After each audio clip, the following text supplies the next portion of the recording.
University of Texas in Austin from 85 to 92, and then he became Chancellor and Chief Executive Officer of the University of Texas system from 92 to 2000. Dr. Cunningham, I know this is difficult for me because I'm a die-hard Red Raider, but I'll continue with introducing you. Dr. Cunningham was awarded the Presidential Citation from the University of Texas in 2005, Distinguished Service Award in 2019. He also received an honorary doctor's degree and Distinguished Alumni Award from Michigan State. Dr. Cunningham is currently a member of the board of the following organizations: the Southwest Airlines, where he's lead director; Lincoln Financial Corporation, where he's chairman of the board.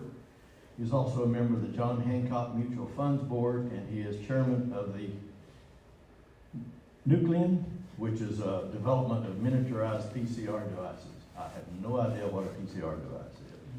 Maybe he'll tell us. Dr. Cunningham's most recent book is The Texas Way: Money, Power, Politics, and Ambition at the University. The book was published in 2013. Dr. Cunningham is married to Isabel Cunningham and have one son, John, which is an entrepreneur and lives in Austin. So I'll give you Dr. Cunningham. He's going to tell us about the University of Texas and everything good. It makes you feel pretty small, doesn't it? Yeah.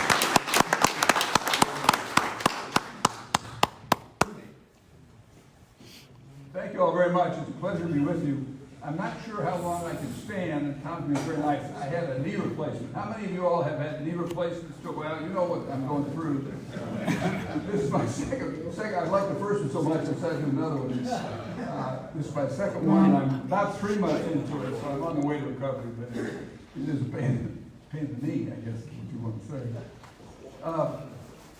I'm just going to tell a few stories about the University of Texas and kind of my history of the university, because it's kind of, at least it's interesting to me. It may not be interesting to other people, I understand that.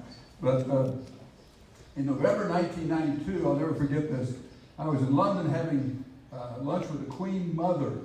Wow. Not the Queen, but the Queen Mother. She was about 98 years old at the time, but it was really fascinating. She was very nice to me, and we had delightful lunch. She asked me what I did, and I explained to her what I was doing. I was over to London trying to raise money for the university. And she said, "Well, you're nothing but a beggar." And I said, "That's true, but I wear nice suits." So, how many of you all graduated from the University of Texas? Okay. How many of you remember the name of Frank Irwin? All right. Frank Irwin. Let me just tell you, I'm going to talk a little bit about politics at the university, because I thought you might be interested in that. And I came to the university 51 years ago, so I've been there a long time. I came there in 1971, and in 14 years later, I was president. I don't know why it took so long, but it did. Frank Irwin was probably the most powerful man in Texas at the time. This is in the early 70s. He was Lyndon Johnson's close associate. Johnson was still kind of the power in Texas, and Frank Irwin was chairman of the Board of Regents, and he was very powerful. And I met him for the first time in a bar. He was a known alcoholic. I met him at a bar in Love Field Airport. And this was so impolite, I don't know why I did this, but I just walked up and stood next to him. So I'd seen him in the newspaper. I was 27 years old. I walked up to him, and he finally turned to me and said, "Can I help you?" And I said, "Mr. Irwin, I work for you. I'm an assistant professor in the marketing department." I thought that was pretty important. He was very nice. He said, "Well, Dr. Cunningham, have a drink." And so that was the first time I met Irwin. But the second time I met Irwin, I was elected, my first political job on campus. I was elected to the board of trustees of the new faculty club. And I was elected because they all thought they were voting for Bill Cunningham, who was a very famous engineering professor. But they were voting for me. And otherwise I would not have been elected. Charles Allen Wright, I don't know if anybody remembers that name, but attorneys remember Charles Allen Wright for sure. Very famous constitutional lawyer. He was Nixon's constitutional lawyer. He was big time. He was chairman of the board, and it was a lot of very interesting experience for me, my first board experience. But Irwin wanted us to have a faculty club, and he wanted to have a bar in the faculty club. He felt the faculty needed to have a bar. And we were being criticized by a man named Wagner Carr, who was Attorney General, and Wagner Carr felt that made public statements. This was nothing but a watering hole for the faculty to carouse with young undergraduates. Okay? So Irwin said to me, he said, Dr. Cunningham, Carl was very respectful, said, yes, Mr. Irwin. And he said, could you do a survey? And we need to demonstrate to the world that the faculty doesn't want just a bar. So I said, yes, sir, Mr. Irwin. So I went out and did a survey of the faculty. And of course, he came back and all they wanted was a bar. So this is a bit of a problem. And I explained this to Irwin, and he said, do we have to keep this data? And I said, no. And so that was the end of academic freedom. All the data was thrown away. But I found myself, this was interesting to me anyway, at 27 years old, I went to the legislature with Frank Irwin to lobby for the legislature to create a faculty club at the University of Texas because we were being criticized. Irwin's very smart. He wanted to get a piece of legislation to the Senate, a sense of the Senate, that the Senate wanted us to have a faculty club. He thought that would take care of Wagner Carr. So I went in there, and of course, it was all set up, it was all wired. I didn't understand that. It was all taken care of. I went in there and made my little presentation, all good. Passed the next day, just like that. They passed the sense of the Senate very rapidly. In fact, the next one that passed after ours was a compliment to the Boston Strangler on his unusual methods of population control. So you can see it didn't matter a lot, but we had this, and that's all we needed. So that was my introduction to the legislature. My first real boss at the university was George Kosmetsky. Anybody remember that name? George Kosmetsky was a brilliant man. He was the founder of Teledyne Corporation. He had a doctor of business administration from Harvard. A fascinating guy, very wealthy. Was on the Gulf Oil Board, and George had been dean, hired by the Board of Regents, big time deal. And I became his associate dean, and the reason I became his associate dean is no one else would take the job. Okay, I mean, that's just a fact.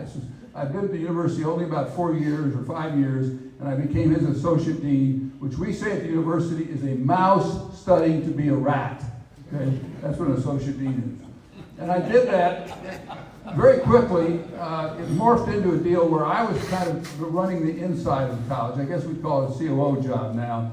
And George was the dean. Now, he was definitely in charge, no question about that. But someone had to do the day-to-day operations, like get students in classes and get faculty where they're supposed to be and all those kind of things. And I ended up doing that. George was a lot more interested in development of the World Bank, what we could do to, with interest rates, meeting with Nobel Prize winners. But that was not my job. My job was to take care of the responsibilities associated with the College of Business. And then in 1983, I had been associate dean, I guess, 5 or 6, 7 years, something like that. George called me into his office and he said, Bill, I'm going to relinquish the deanship. Not resigning, I'm relinquishing the deanship. I said, wow. And he said, Peter Flawn, the president of the university, would like you to become acting dean. And I said, well, of course, I'd be happy to do that, sure. And he said, well, that's good because here's the press release. It's going out in 20 minutes. And he said, President Flawn wants to see you. Well, I called President Flawn. He didn't want to see me. But eventually I got in to see him, and it all worked out, and I became the acting dean. I did that for about a year. And, of course, like most acting deans, I wanted to be dean. And I participated in that process, and Flawn called me, and I was selected as dean. And so that was nice. That lasted about a year. I was dean about a year, and then the president resigned. Flawn resigned. He resigned presidency. And I got a call from Wales Madden. Anybody remember Wales Madden? Wales Madden was a big regent, great guy, and wonderful person. He called me, he said, Bill, if you want to be president of the university, you have to permit your name to go forward. I was 39 years old. I mean, this didn't make any sense to me. I hardly knew where the bathroom was in the business school. So he said, well, if you want your name to go forward, I said, okay, fine. And I let my name go forward because most people are reluctant in public situations to permit their name to go forward because they don't want to be turned down publicly. I had no problem with that at all because I didn't think I should be president of the university at that stage.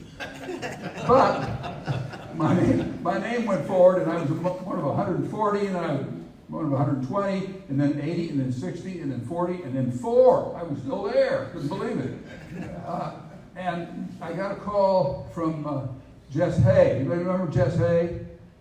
He was chairman of the board, head of Lomas and Nettleton. He was chairman of the board. We had a big party for Flawn on a Thursday night, the second week of August. And he called me and he said, Bill, you're going to be selected tomorrow as president. I said, wow, pretty good. And so would you meet me in my office, would you meet me at Driscoll Hotel in my suite at 7:30? And I said, sure. And of course, I arrived there on time, and he was meeting with Jerry Falcon. Jerry Falcon was the provost, okay? He was 15 years older than I was. He was who I would have recommended. If they'd asked me, I would have said, hire Falcon, because he knew so much more about the university than I did. And he was having breakfast with Falcon when I got there. And I thought, well, my Lord, they came to their senses. They're going to hire Falcon, not me. But Falcon left, and Jess said, I would recommend you hire Jerry Falcon as your executive vice president provost. And I said, makes sense to me, Jess, works for me. And he worked for me as my provost for the next 6 years, 7 years, and then for 2 more presidents. And he was a great guy, a wonderful provost, did a wonderful job. Then along the way, after 7 years, the chancellor resigned. And I got a call from 4 of the regents asking me if I would let myself go forward as chancellor. And I said, sure, I'd love to do that. It'd be a fun job. And it turned out I was the only candidate. Turns out your chances are a lot better of getting a job if you're the only candidate. And so I got that job, and I did that for 7 more years. And that job was primarily a political job. In that job, you're worrying an awful lot more about state politics and the legislature than you are anything else. But it was a lot of fun. I can talk to you about athletics. I can talk to you about, let me tell you a couple of political stories, just because I'll tell you 2 political stories because I think they're interesting. How many graduated from A&M? Okay. Well, A&M folks, good. A&M and Texas are very close, and they should be, and they were in my administration, and I think they are today. We are locked at the hip, as they say, through the Permanent University Fund. UT gets 2/3, A&M gets 1/3. That's only because A&M chose first. A little humor there. I find that humorous. A&M always does it, but that's the humor there. So Bob Bullock, how many remember Bob Bullock? Okay. Bob Bullock calls, I had been chancellor for about a week, and Bob Bullock calls me and Herb Richardson, who was the new chancellor at A&M, he had been chancellor about 2 weeks, and called us down to meet with him in his office to discuss the South Texas lawsuit that was going on. Okay?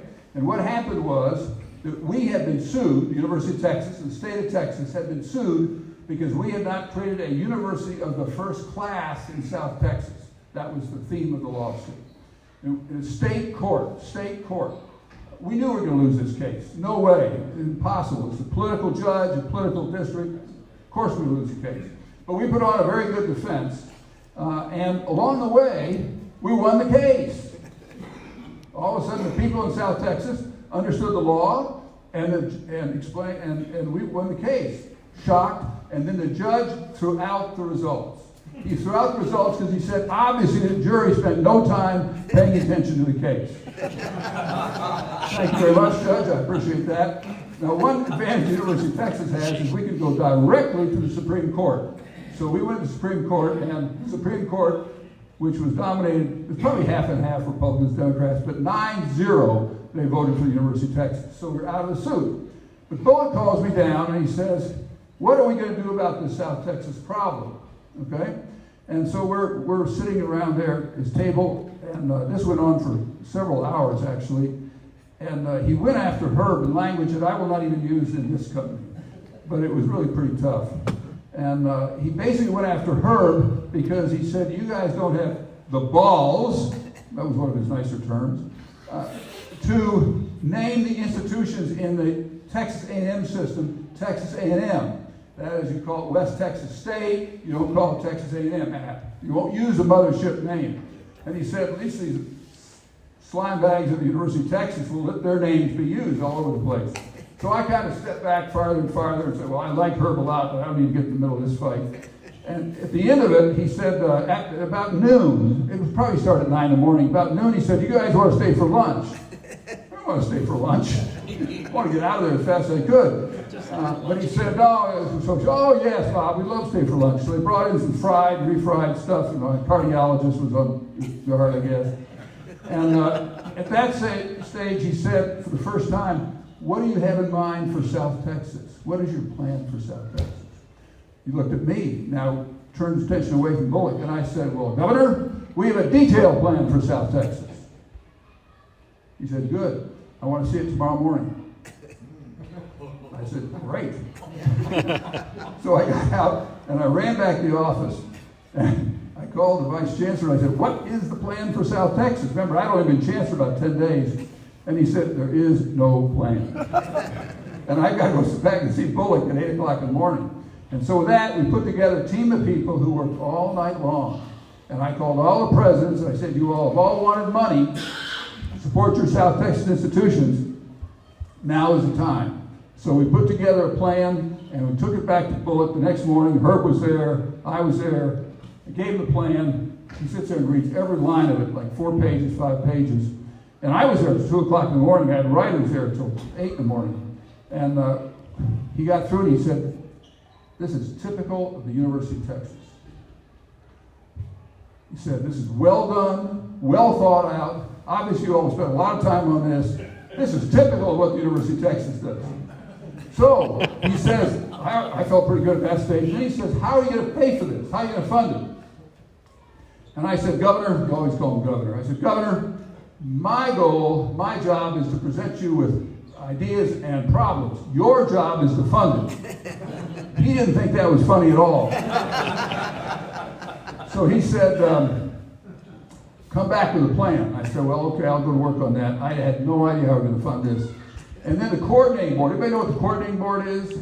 The coordinating board literally coordinates all of higher education. They don't do much for the University of Texas. The University of Texas takes great pride in backhanding them with great regularity because we are a state institution. A&M is the same way, I might add, just for the record.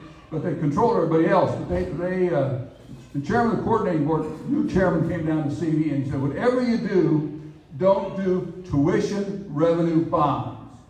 You're mortgaging the future of Texas by using tuition revenue bonds. I had no idea what tuition revenue bonds were. None, never heard of it. We never used them at Austin.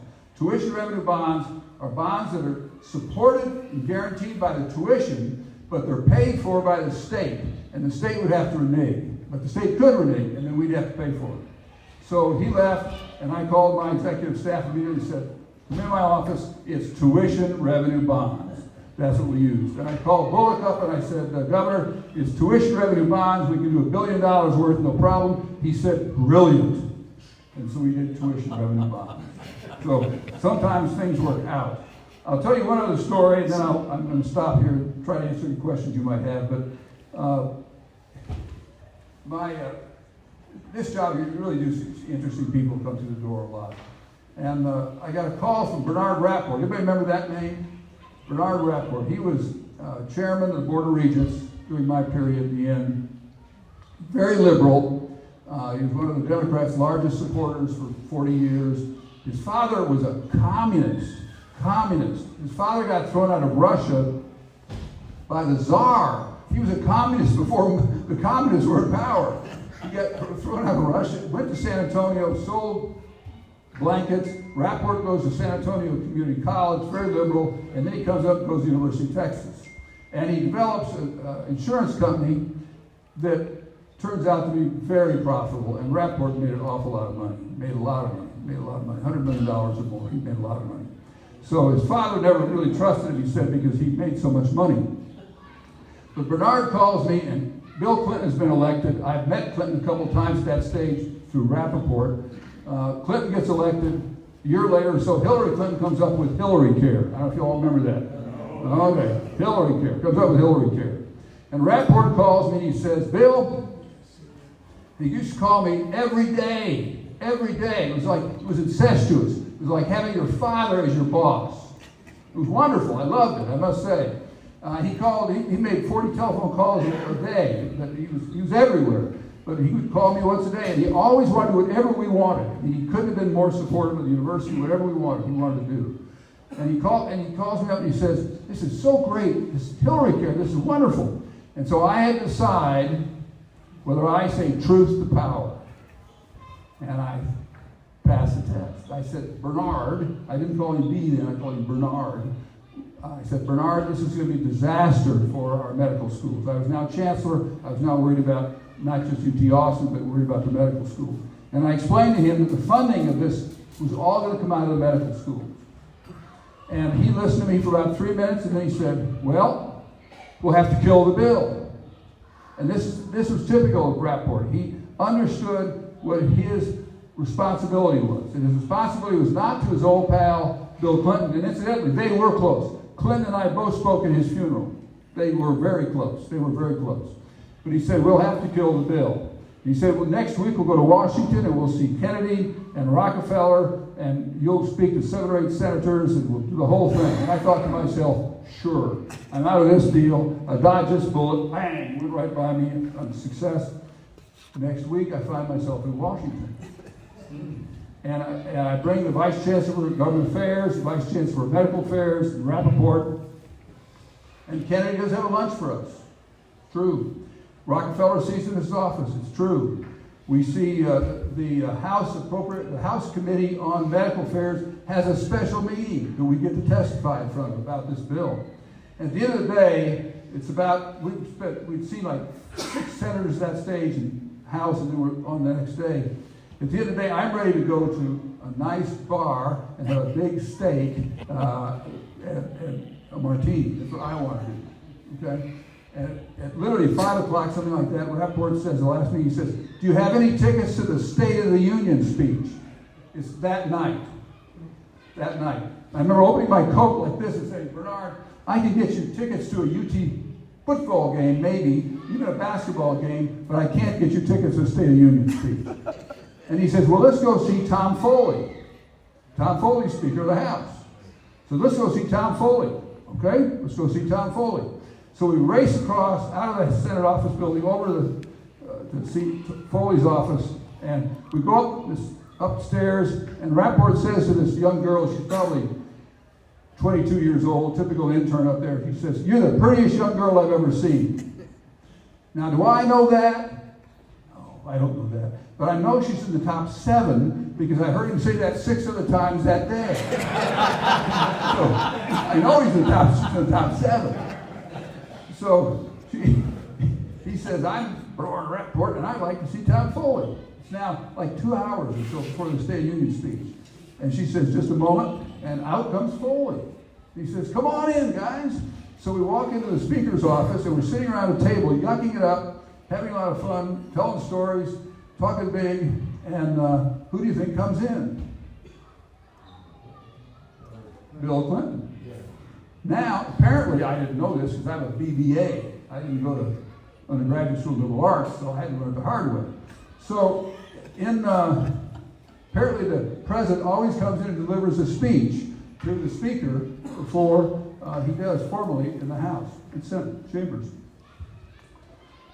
So now we're sitting yucking it up with the President of the United States, having a lot of fun. He talks about, Bernard, you should go to Israel and become our ambassador. And I said, no, Mr. President, he can't do that. He's got a more important job. He's chairman of the Board of Regents. He can't do that. And so we're having a lot of fun. And his staff, Clinton's always late. He's always late. And the staff is beginning to pound their watch and finally, Mr. President, the world's waiting. We have to go. So at that stage, he leaves. And as he walks out the door, he says, why don't you boys, sorry, there were no women there, why don't you boys come over for breakfast tomorrow morning? I said, works for me. My schedule is available. I can come. So we leave, and we did get tickets to State of the Union speech. In fact, we got very good tickets to State of the Union speech. We're there the next morning to go to the White House security office, literally, and I knock on the door outside. And I say, my name is Bill Cunningham. We're here to have breakfast. And they say, well, Dr. Cunningham, come on in. George Stephanopoulos, remember him. He's on TV every day. He's waiting for you inside, as well as the White House Chief of Staff. Sounds good. So we walk in, we go down to the White House mess and have breakfast. Then the call comes up. The president wants to see you in the Oval Office. So up we go. Now, my chance. This is my opportunity to have the President of the United States to tell him the problem with his wife's bill and medical affairs. So, the question is, did I pass the test? Did I say truth to power? How many think I did? This is my chance. How many think I did? No, of course not. But we did kill a bill. We did kill a bill. So I got to see a lot of fun things, went through a lot of coaches and athletics and an awful lot of things at the University of Texas for a long time. So I'd be happy to try to answer any questions you might have. Yes, I'm going to sit down if it's okay because my knee killed me. Sure. Yes. Who's the most intelligent person that you ever met? Or top couple? Yeah. Who's the most intelligent person I ever met? I would say a couple. Mike Brown and Joe Goldstein. Never heard of them, have you? Mike Brown and Joe Goldstein. How many of you all take a cholesterol drug? Thank Mike Brown and Joe Goldstein. Okay? They got the Nobel Prize for Medicine, faculty members at the University of Texas, Southwestern Medical School, and they developed the drug we all take today. They did the basic science. So they'd be my top 2, 3 or 4. Another one would be Steve Weinberg, who won the Nobel Prize, faculty member at the University of Texas, for how the world began. That's not big. So he won the Nobel Prize for that. And then I would say Henry Kissinger. And I knew Henry pretty well. He and I were on the Freeport-McMoran board together. We flew around the world several times. The nice thing about Henry is that you could literally say, Henry, tell me about Gorbachev, and then 6 hours later you'd land. So those would be my top 4. Yes. I'm guessing you might have an interesting story or two about Herb Kelleher. Yes, I do. Herb Kelleher was a dear friend of mine. When I got on the board, I've only been on Southwest Airlines is my new board. I've been on that board 21 years. And you didn't get on the board of Southwest Airlines unless you were in the Friends of Herb Club. I mean, that's how it worked. And so Herb invited me to join the board as I stepped out of being chancellor. And I think he didn't want any active chancellors on there because liquor laws and other kind of things. But he was a dear friend of mine. He spoke to my class regularly every semester on corporate governance. One good friend of mine one time said, I think I love Herb a lot, and I think of him in many ways, but I never think of him associated with governance. But the story I will tell is one day we were, and I told this story, I spoke at his funeral, and I told this story to 5,000 people, complete with a huge photograph. You have to remember that, I could describe it to you, but, and I talked about how we went hunting out in West Texas, and he had a ranch, 200,000 acres. That's big, sports fans. That's big enough, different climactic zones on that ranch.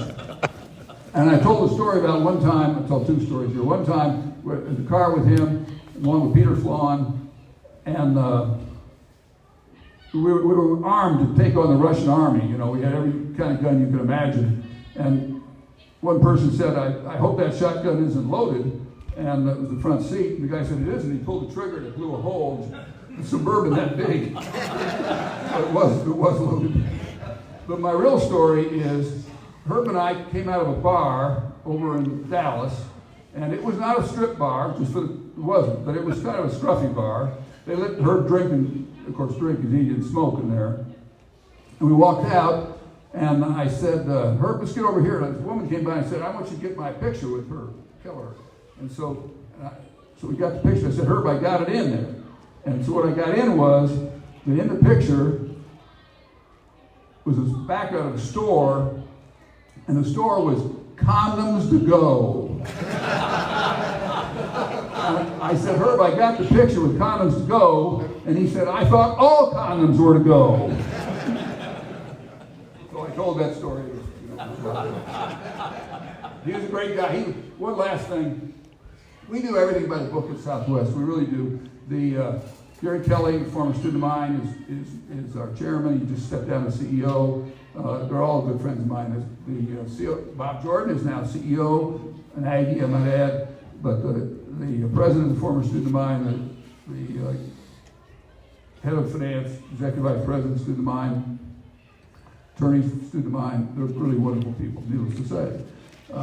But we now have formal board retreats where we go away for 3 days and bring in all kinds of experts, and they're very productive. But in the old era of Kelleher, what would happen at the end of one of the meetings, he would simply pull out his yellow pad and say, well, I want to tell you about our strategy for next year. And he'd talk for about 45 minutes, and we'd recognize we're in the room with the smartest guy. So it was easy. He was the smartest guy in the room. What do you think of the payment of student athletes for the name, image, etc.? I think it's awful. I spent my whole career trying to fight that. Literally, we worked so hard with the NCAA to try to keep out anything like that. The NCAA incidentally spent $60 million opposing it. The university spent a lot of money trying to oppose it. It'll be good, I hate to say this, on a very provincial level, it'll be good for A&M in Texas. Bill, could you repeat the question? The question, sure. I apologize. The question is, what about this NIL thing, paying athletes for their pictures and presentations? And all I'm saying is that in my era, we spent the whole time fighting that. We spent time trying to stop boosters from giving students money. Now you can do it up front. I saw Ohio State the other day put out a list saying they had to raise $10 million or they're going to lose their team. Please donate. I mean, it's just hard to believe. So no, I'm opposed to that, and an awful lot of people I know, but it's federal court. That's what did it to us. It's not anything NCAA wanted to do.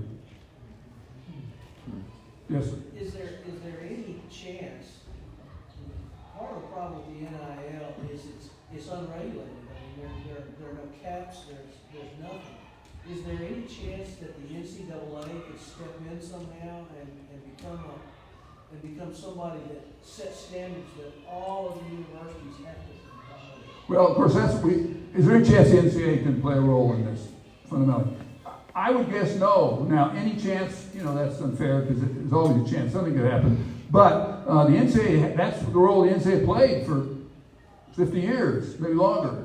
And what happened was the federal courts got in and said these students have a right to have their name. So we've got our running back, Robinson, is driving a Lamborghini, $250,000 car. He must have a good summer job, I guess. I don't know. Quentin Ewers has his running F-150 that he drove up to Ohio State. There you go. So, I mean, it's a new game. It's a new game. Yes, sir. Beck? Anybody else? Yes. Frank Irwin, were you there when Frank Irwin, what was he trying to bulldoze at the students or something? I just vaguely remember that. Well, I'll tell you two stories about that. His story and my story are related to that. Yes, Frank Irwin, we were building the stadium as it exists today, the big west side portion of it, with the big addition up there. It was a whole series of, this before I came, but not very much before I came. There was the students who were occupying grounds didn't want it done, and Irwin had some bulldozers out, and he cranked the bulldozers up at 8 o'clock in the morning and basically knocked down the trees. And so that took care of that. That was a good lesson to me. So how did it impact my life? When I was president of the university, we had bought land over in East Austin, east of the expressway. And we probably hadn't done it the best way, and I think most people would admit that. We bought it on the QT. We didn't tell people we were buying the land. We came in and we didn't use any attempt to state rights or eminent domain. We bought property. We were the buyer. Whenever it became available, we were the buyer. And that's down where the baseball field is and a lot of things over there. But it was kind of difficult. And we were the world's greatest landlord. We were. I mean, we'd tell people, we'll buy your house and you can live in it for 5 years rent-free. That's pretty good.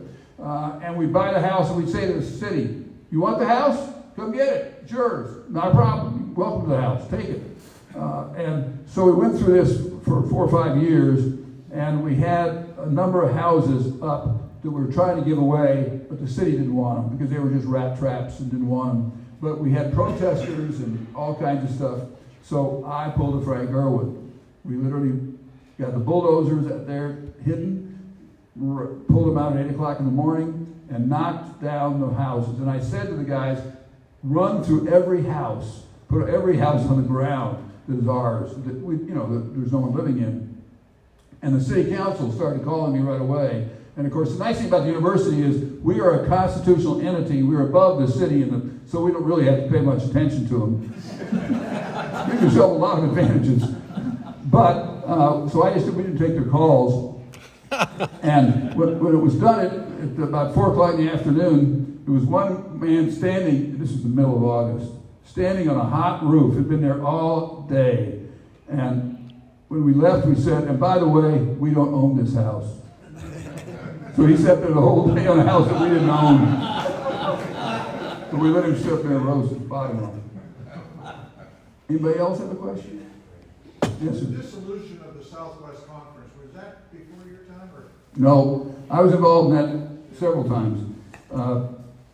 The first time, I got a call from a friend of mine who was president of the University of Georgia. I was president of the university, had been president only a couple of years. And he said they had already taken Arkansas. Arkansas had split and gone to the SEC. And he called me and said, you and I are going to be at a dinner in Washington, which was true. And could you meet with me? And I said, sure. I had known Chuck a long time, and like you, he and I were assistant professors at the University of Texas together. And we sat there in an attorney's office when I arrived for about 30 minutes, and I said, Chuck, what's this all about? I'm happy to see you, but why are we here? He said, we'd like the University of Texas to join the SEC. And I said, wow, let me go back and think about that. And so we went back and talked to the Lost Odds and all my immediate advisors, and sure Chairman of the Board of Regents. And we decided that at that time we were really not interested in doing that, and for a variety of reasons. A&M was very excited about it. And so we kind of moved forward slowly, and they made an attempt to get now A&M and Texas to go. But we were very close to A&M. Bill, I've got a mental block on his last name, I'm embarrassed, because he and I were very close, president of A&M at the time. And we made a decision we would not do something that they were not happy about, and they wouldn't do something we were not happy about. So we thought about going to Pac-10, and they were going to go to the SEC. That was the next evolution of this thing. And we were all set to go, and we were getting all kinds of heat from, I got to tell this story too, but we were getting all kinds of heat from the Speaker of the House, who was up with TCU land, not to do this. But we were going. And I had the Board of Regents approval. Bill had the Board of Regents approval to go for A&M to go. And then the president of Stanford yanked it out from under us. And he did. And the Pac-10 had a rule that you had to have unanimous, everybody had to vote for it to be able to go. All the ADs had voted for it. We've assured the presidents that all voted for it, but he said no. And so it killed it. So I called President of A&M, and he said, well, of course, we're not going to go to SEC. We'll all stay at the Southwest Conference. So we went down to Gib Lewis's office and pledged allegiance to the Southwest Conference forever. Okay, that was forever until the next meeting or two came along and we had another alternative. But we pledged allegiance, and then, and this is not to go after my texter, this is telling the truth, I just try to do that. That's what I do. The next run at it was a serious attempt, was to get UT, and we had to take Tech with us at the time politically. And we're going to take, two of us were going to go over to the Pac-10, and A&M was going to go to the SEC. And this fell through because they just wouldn't take Tech. So Tech's a great school, and it's a lot better school today than it was then. It's a fine school, but they wouldn't take Tech, so that fell apart. And then we developed the Big 12 and put that together. So kind of went through this multiple times. And now, of course, we're going to the SEC. And I hope it will work out well. I worry, and I never say it publicly because to be critical of anybody, because I don't know enough anymore, and it's people used to criticize me without any knowledge, so I'm reluctant to do that. But I'm worried about the SEC. I think that's very tough competition. And I thought we had a lot better chance of beating Berkeley than we did Alabama. And I'm sticking with my story on that too, I might add. And we play Alabama our second game of the year this year. Woo! In Alabama? No, at UT. Oh, I thought. No. I will tell one other story that's a fun story, and it relates to A&M as well. It has to do with the Permian University Fund, and this is a very important story, as a matter of fact. I'm going to tell this story of going to Houston. I don't really have any more administrative responsibilities at the university. I still teach in the law school and the business school, but I do chair of the University of Texas Political Action Committee. I started that 30 years ago, and no one else seemed to want to do it, so I chair that. And we raise about $250,000 a cycle, $300,000 to give to politicians who support the university. We don't lobby, we just do a lot of money. But about 1987, I got a call. I was up in Dallas with Jerry Thompson, who was president of 7-Eleven Corporation at the time, and I got a call saying the House Appropriations Committee has voted to take $300 million out of the income from the Permian University Fund to pay the bills of the state in general. And I said, oh, Lord. And this is the beginning of the split the puff fight. So I called the chairman of the Board of Regents, Jess Hay, and said, this is the deal. And he said, well, what can we do? And I said, well, we have a plan. It's nuclear. He said, we'll go. Let's go nuclear. And so what we did was we called the Ex-Student Association and said, we've got to beat this. And so they called 40 people, who called 30 people, who called 20 people, who all called the legislature. And along with A&M wrote 125,000 letters out at the time, right now. So A&M in Texas, we literally tied up the switchboard at the legislature. This is before cell phones. They could not get an incoming or an outgoing call. We tied up completely. And after about 2 days, Bill Hobby, who's a dear friend of mine, and served on Southwest Airlines board a long time, I'd add, but Bill Hobby is still mad at me to this day over this issue because we tied his line up too. I didn't mean to do that, but we tied everybody's line up. But I got a call from Gib Lewis, Speaker of the House. He said, Bill, I'd like to meet with you and discuss this. And why don't you bring Chairman Hay? So we went down to his office, and he started off by saying, Bill, you need to understand, we never meant to split the puff or rob the puff. That's not what we're going to do. And Jess Hay was right out of central casting for governor. He was a big guy. He looked good. He looked like what a Texas governor should look like in every way.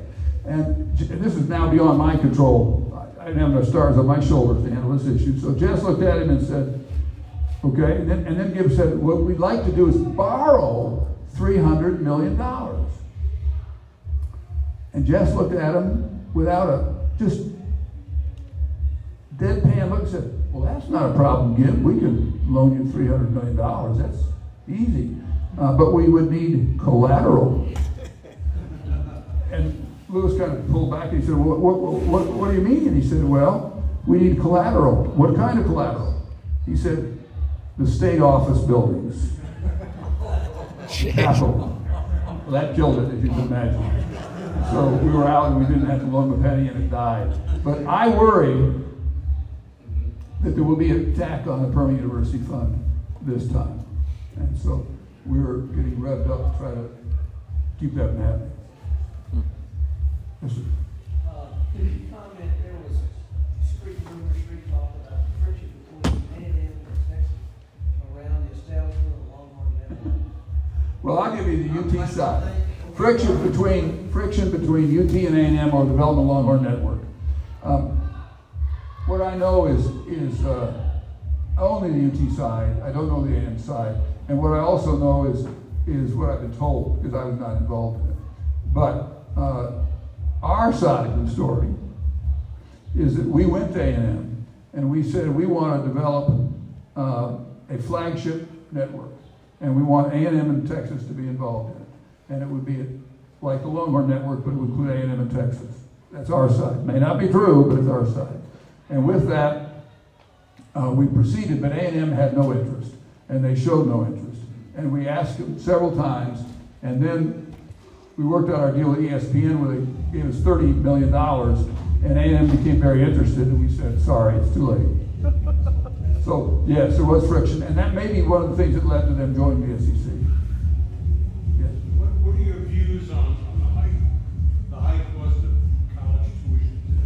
Well, And is it fair? Is it equitable? yes, Does it make sense? yes. Next question. Long story. The high cost of education, higher education. The simple truth is that a very large portion of our budget is personnel. It is. It's faculty members, staff members, it's personnel.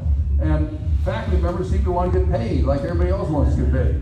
And they seem to have cost of living problems like everybody else does.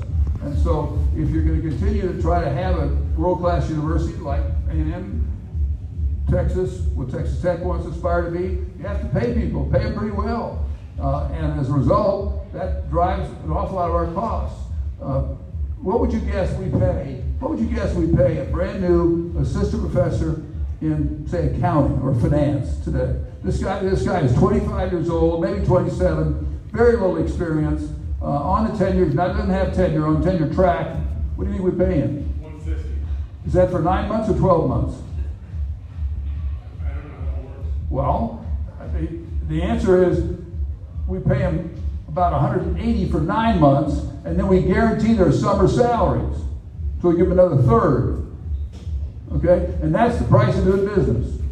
If you want to have first-rate accounting faculty, that's what you pay. I used to meet regularly when I was president with all the different department faculty groups, and I'd bring them to breakfast, and I would have liberal arts and all different ones. And the liberal arts faculty were always a little upset with me because I was in business school, but they would say, how can you pay an assistant professor in accounting twice what you pay a full professor in English?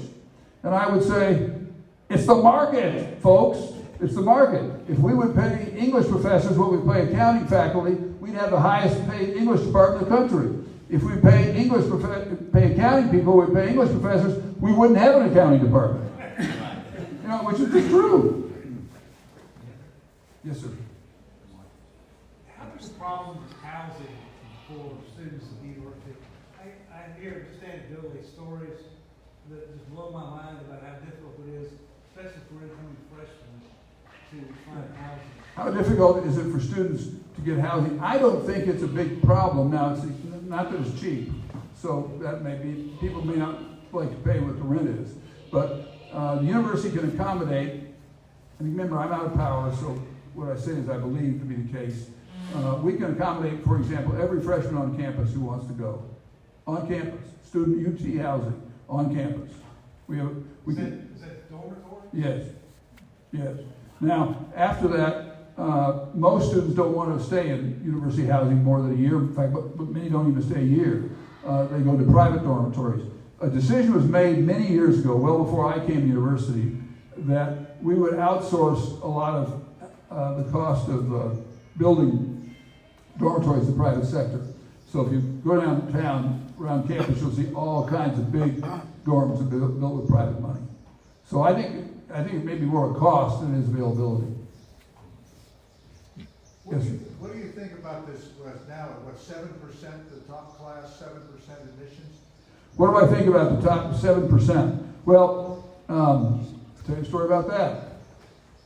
When I was chancellor, we were going through a fight with the legislature over funding, which we always do, and over the question of getting enough minority students at the university. That's always been a theme. And we were trying to do our best to accomplish this. And we were also trying to control enrollment. And so one woman, Irma Ronhell, who is a South Texas legislator, came up with the idea of the top 10%. And the idea was that you would have to accept everybody in the top 10%. And the theme was that would help the university attract more minority students because you'd go to poorer schools, but you'd have to take the top 10%. I called, I was down there when this was presented, and I called out to the campus, and I talked to the president and several other people and said, is this a problem? And they said, no, it's not a problem. Why? Because we take the top 10% anyway, and it's just not a problem. So we can live with that legislation. Well, what we didn't do is think forward enough to realize that in 3 or 4 years, we're going to be swamped by that. So that was an example of bad law. bad law. In other words, instead of going through the process of having committee hearings, have people make presentations, have people think about it, it was done on the fly. So that's where the top 10% came from, and then eventually the top 7%. Once again, we prefer the smaller percentage because we're going to take those students anyway. So what we would like to be able to do is look at class rank, school they went to, activities they've been involved in, letters of recommendation, all kinds of things. So the smaller percent we have, the better it is. So we probably, if all said and done, we'd like not to have that law at all, but it's what it is. Yes, sir. I've always felt that the University of Texas system is supported by the state of Texas and tax monies. Could you address something about foreign students that come in and get their education here and then leave? Is that good for the university, good for the state of Texas, or have you had a judgment on it? Well, just a couple of thoughts on it. When I became president of the university, the state of Texas was providing about, the question is, what about foreign students and what about state support and how does this all interact, I guess, in general. When I became president of the university in 1985, and we did have electricity at that stage, just for the record, the state provided us 44% of our budget, okay? Today, UT Austin, I don't know this exactly, but I would guess it's about 7%. About 7%. I used to say the University of Texas was a state institution, and then I would say it was state supported, and then I would say it's located in Texas. The same problem for A&M, I might add. The same problem Texas Tech. Not quite as bad, but it's the same issue. So universities have to go out to generate other funds. They just don't have enough money to do it otherwise. They can't do it. Now, to deal specifically with your question, though, once again, I think a wise decision was made many years ago that we should have out-of-state students. If nothing else, it's good economics. That is, my TA, I always hire law students because I get them for 2 years. They're a 3-year program, but they come to me after the first year. My TA just left from California. He's going to stay in Texas. California paid all his bills. California paid K through, in that case, K through 16. And he came to law school and he's going to stay in Texas. That's the cheapest recruit you'll ever get. No question about it. And I think you could make the argument that some foreign students also enrich the university. They help us understand that we live in a big world. It's not just Texas, and so I believe in that, and I think it's under control, and I think it works. Now I'm a bit biased in the sense that I'm married to a Brazilian who has taught at the university for 50 years with me, who has a law degree and a PhD. So it's been worked out. Anybody? Yeah. One final question, Doctor. With the growing number of international students, particularly for countries like China, could you comment a little bit on what steps the university takes to make sure that they're not involved in classified type of activities? Boy, it's hard. First, one number you need to know is that the undergraduate population, I believe this is still correct, is limited to 10% out of state. Okay, so it's not like we have 40% out of state or foreign even. I mean, it's 10% out of state. The graduate programs don't seem to have a limitation, with the exception of law. Law has a 10% limitation as well from out of state. So that's a problem. I think the truth of the matter is it's probably very difficult once they arrive here for us to know very much. I'll tell you one incident I was involved with many years ago. I was an associate dean at the time, and I got a call. This is how do we control, manage, understand what's going on in the student community. I got a call from the FBI, and they said, we have a bunch of Russian scholars on campus, and would you help us keep track of them? I'm a red-blooded American. Sure, I'd be happy to. Not a problem at all. So, they'd call back about every 2 weeks, and I'd say, well, I looked around, I haven't seen much of them, but I'll keep my eyes open and try to watch for them. And and there's nothing I could do really, but I took the Russians to lunch several times and kind of tried to ask inquiring questions about, they all seemed to be desperate to get to the United States, to be honest with you. They wanted out, but that's neither here nor there. And the culmination of our experience with Russia was they invited my wife and I to dinner, and they had one of these huge Russian heavy meals that I think I was sick for about 4 days after that. So I kind of gave my whole commitment to the FBI on that deal. I did work with the FBI on several other investigations, though, and they were always, we had one, this is, I'll stop here, but we had,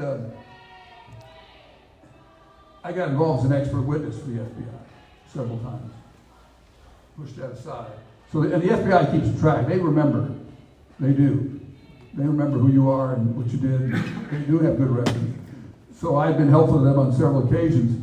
And we had a student, this is an African-American student, Randy, I forgot his last name, but he claimed that a UT policeman tried to throw him out of the 5th story of Jester Dormitory. Well, I didn't believe that. I'm sorry, I just didn't believe that. But he pushed it and ended up in the student health center on his back in pain from this terrible incident he had. So I called the FBI. You know, we need somebody else. I should probably call DPS, but I called the FBI and I said, I want you to look into this. And they said, well, Dr. Cunningham, this is clearly beyond our normal process and procedure, but you've been so helpful to the FBI on a number of occasions, we'll be happy to. So they came over to him, he's lying in bed like this, and the agent pulls out his badge and says, I'm from the FBI. If you lie to me, you're going to go to prison. Now, tell me what happened. And he said, I don't have any stories to tell, nothing to say. That ended it. So, thank you all very much. Pleasure to be with you.